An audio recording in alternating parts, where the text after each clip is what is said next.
দুটো অ্যাওয়ার্ড পেয়েছে। দুটো অ্যাওয়ার্ড পেয়েছি, এটা সেরা অভিনেত্রী আর বেস্ট ডেবিউটেন্ট।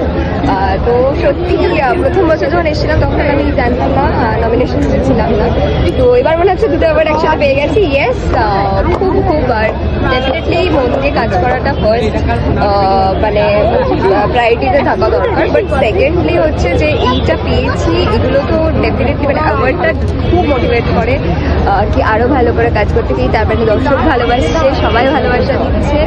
আর আমি দর্শককে এটাই বলবো যে এভাবেই ভালোবেসো তোমরা সবাই, যাতে আমি আরও এগিয়ে যেতে পারি। আশীর্বাদ করো, আর আমি চেষ্টা করবো কি এভাবেই ভালো কাজ করে যেতে তোমাদের জন্য। আর প্রত্যেকজন যারা আমার মানে আমার ডিরেক্টর, আমার ডিওপি যারা আমার তৈরি করেছে, যারা শৈলীদি ভীষণ সাপোর্ট করে, নামটা না নিলেই না শৈলীদি, প্রত্যেকটা সময় আমার শরীর খারাপ হোক যা হোক সোনালাদি, আমার টিমের প্রত্যেকটা মানে আমার কোঅ্যাক্ট্রেস যারা আছে তারা ভীষণ সাপোর্টিভ। আমাদের পুরো টিমটা আমাকে এতটা সাপোর্ট করেছে বলে আজকে আমি এখানে আসতে পেরেছি, এতটা ফুলকি চলতে পেরেছে। তো ভীষণ ভীষণ ব্লেসড। আর বাবা মা এতটা সাপোর্ট করে, আর বন্ধুরা এতটা সাপোর্ট করে, তো সত্যি খুব ভালো লাগছে আজকে। আমি জাস্ট মানে আমার আর ওয়ার্ডস নেই বলার মতো। Thank you so much.